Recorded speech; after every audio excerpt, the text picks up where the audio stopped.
1 наурыздан бастап жаңа ипотекалық бағдарлама қосылады. Шарттары қандай? Отау жаңа тұрғын үй бағдарламасы 2024 жылдың 1 наурызында басталмақ. Сол күннен 30 сәуірге дейін қазақстандықтар баспана маркет порталында бағдарламаға қатысу туралы өтініш жолдай алады. Өтініш беру уақыты маңызды емес. Отау бағдарламасына кімдер қатыса алады? Отбасы банк салымшылары. Оның ішінде тұрғын үй кезегінде тұрған азаматтар. Үміткердің жинақ шоты кемі 18 айлық болуы керек. Өтінім беру сәтінде депозиттегі жинақ сомасы 1 миллион теңгеден кем болмауы тиіс. Қатысушы жасы 18-ден 63 жасқа дейін. Бағдарламаға қатысушыда және оның отбасы мүшелерінде соңғы 5 жыл ішінде жылжымайтын мүлік болмауы керек. Алматы және Астана қалаларынан тұрғын үй алатын жағдайда аталмыш қалаларда тұрақты тіркеу болуы қажет. Отау бағдарламасы тұрғын үй құрылыс жинақ жүйесіне қатысушылар үшін баспана сатып алудың қосымша құралы. Ол қазақстандықтар арасында үнемдеу мәдениетін нығайтуға әрі арттыруға арналған. Себебі ең үнемшіл салымшылардың төмен пайыздық мөлшерлеме бойынша заем алу мүмкіндігі бар. Сондай-ақ тұрғын үй құрылыс жинақтары жүйесінде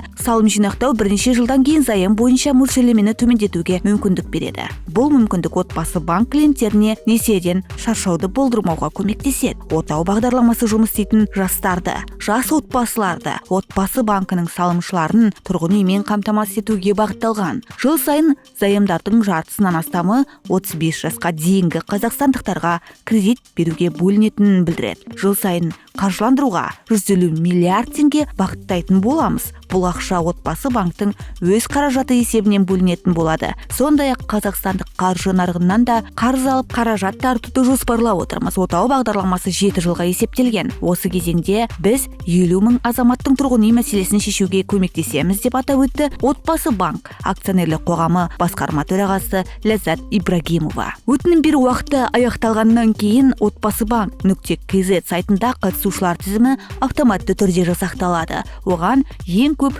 ұпай жинағандар кіреді.